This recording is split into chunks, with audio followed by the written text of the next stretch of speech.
Hello नमस्कार दोस्तों, स्वागत है आप लोग सभी को अपने YouTube channel bright future live platform में। तो दोस्तों, आज की क्लास में हम लोग फिर से 5 टाइप का इम्पोर्टेंट क्वेश्चन को प्रैक्टिस करने वाले हैं जो हर एग्ज़ाम में रिपीट होती है।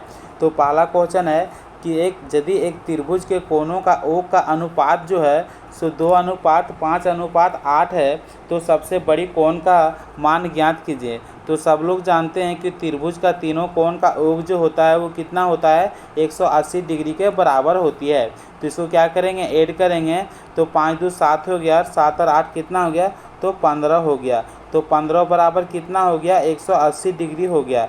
तो एक बराबर कितना हो गया, 12 डिग्री हो गया। तो यहाँ पे क्या पूछ रहा है कि सबसे बड़े कोण का मान ज्ञात करें। तो 12 गुना 8 करेंगे तो कितना होगा, 96 हो जाएगा। तो 96 डिग्री इसका सही आंसर आ जाएगा, जो कि ऑप्शन नंबर बी में है। यदि यही छोटी पूछता, क्या पूछता, यदि यही छोटी कोण का मान पूछता तो क्या करते हैं, 12 गुना 2 करते हैं, तब आंसर इसका 24 आता।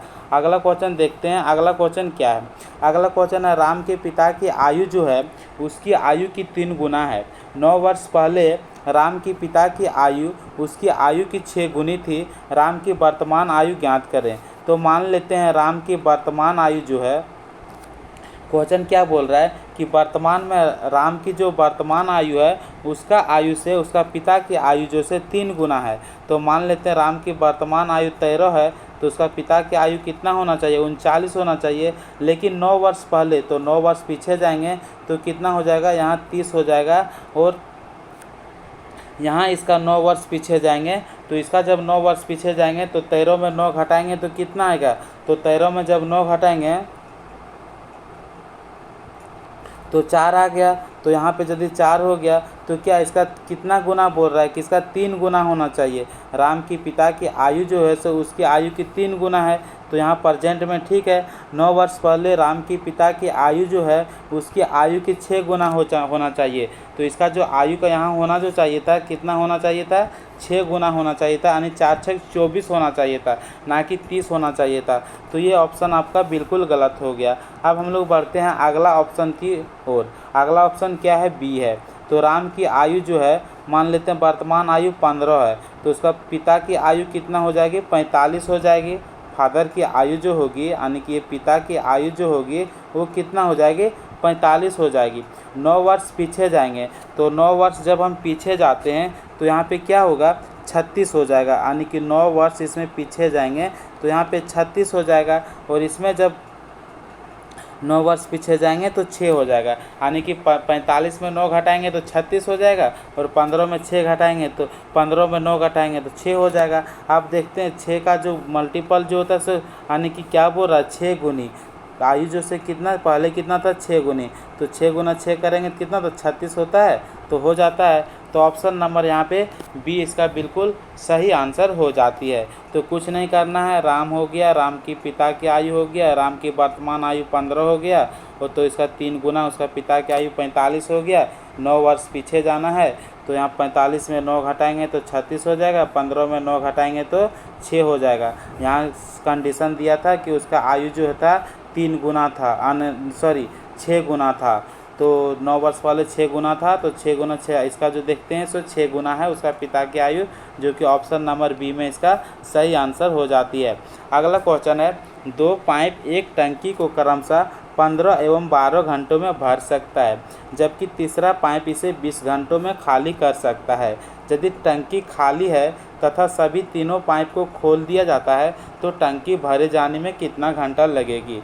तो मान लेते हैं एक टंकी ये है जो कि 15 घंटा में भरती है, टंकी बी जो है सो 12 घंटा में भरती है, और टंकी सी जो है वो क्या करती है, 20 घंटों में खाली करती है। यानी कि ये नेगेटिव है, खाली करने वाला है तो इसको माइनस करेंगे। अब एलसीएम मेथड से निकालेंगे। तो एलसीएम मेथड से जब हम निकालते हैं तो एलसीएम में जो आती है वही इसका क्षमता होती है। तो 15 चौके 60, और ये घंटा में कितना भर रही, 4 लीटर, और बी जो है से ये घंटा में 5 लीटर, और सी जो है से ये तो खाली करने वाला है, तो 20 या 60, यानी कि ये घंटे में ये 3 लीटर जो है से 3 लीटर खाली कर रहा है। अब क्या बोल रहा है, तीनों पाइप का, तो टोटल रेशियो कितना, 60 है। तीनों पाइप का खोलेंगे तो दोनों भरने वाला है तो जुट जाएगा, लेकिन सी जो है से खाली करने वाला है तो घट जाएगा। तो 60 बटा 6 हो जाएगा। तो ऑप्शन नंबर 10 घंटा के साथ सही हो जाता है। तो ऑप्शन नंबर बी के साथ इसका सही आंसर हो जाएगा। अगला क्वेश्चन देखते हैं। अगला क्वेश्चन क्या है? अगला क्वेश्चन वही है 4 नंबर का, एक दिन का कितना प्रतिशत 4 घंटे व 30 मिनट होती है। इस क्वेश्चन को सॉल्व करने के लिए थोड़ा दिमाग लगाना पड़ता है। यदि आप दिमाग लगा लेंगे तो यह क्वेश्चन जो है बहुत इजी हो जाएगा। तो कैसे इजी होगा, चलिए सॉल्व करते हैं। एक दिन का कितना प्रतिशत 4 घंटे व 30 मिनट होता है। तो एक दिन बराबर कितनी होती है?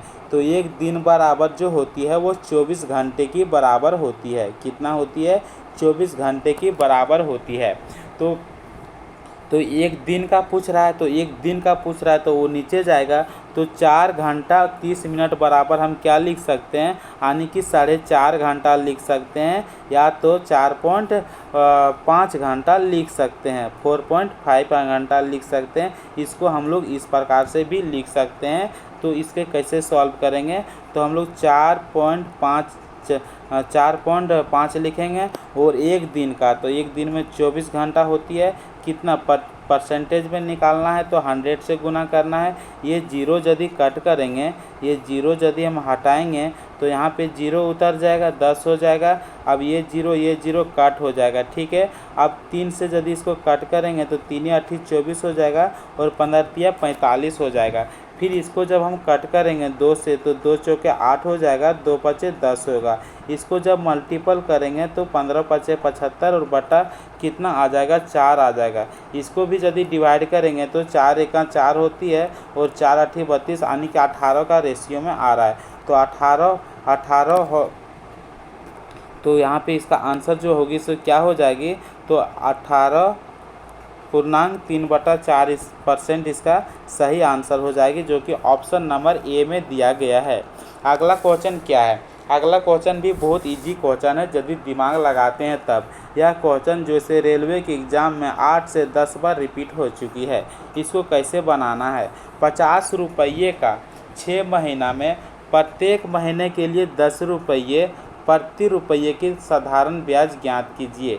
इसमें से क्या बोल रहा है कि 50 रुपया हम आपको दिए हैं, 50 रुपया हम किसी से लिए हैं, और 6 महीने तक हमको उसको साधारण ब्याज ज्ञात करना है। लेकिन शर्त क्या है, प्रत्येक महीने के लिए 10 पैसे प्रति रुपये की दर से साधारण ब्याज ज्ञात करना है। तो इसको सॉल्व करने के लिए कि 10 पैसा जो है सो प्रति रुपये की दर से साधारण ब्याज ज्ञात कीजिए, यानी कि 1 रुपया जो है सो 10 पैसा इसमें साधारण ब्याज देते हैं। तो यहाँ पे कितना पैसा है, तो यहाँ पे देखते हैं 50 रुपया का हम साधारण ब्याज जो देंगे सो कितना देंगे, तो 1 रुपया का 10 पैसा देते हैं, तो 50 रुपया का 500 पैसा देंगे। तो 500 पैसा बराबर कितना हो गया, 5 रुपया हो गया। तो एक महीना का कितना आ गया, 5 रुपया आ गया। तो 6 महीने का कितना हो जाएगा, तो 6 × 5 करेंगे तो 30 रुपया हो जाएगी, जो कि ऑप्शन नंबर डी इसका सही आंसर हो जाती है। तो गाइज, आप लोग को मेरा क्लास कैसा लगा? यदि आप लोग का मेरा क्लास अच्छा लगता है तो लाइक, शेयर एंड सब्सक्राइब करें। साथ में कमेंट में भी कमेंट करें कि हम कहाँ पे गलती कर रहे हैं, ताकि हम इम्प्रूव कर सकें।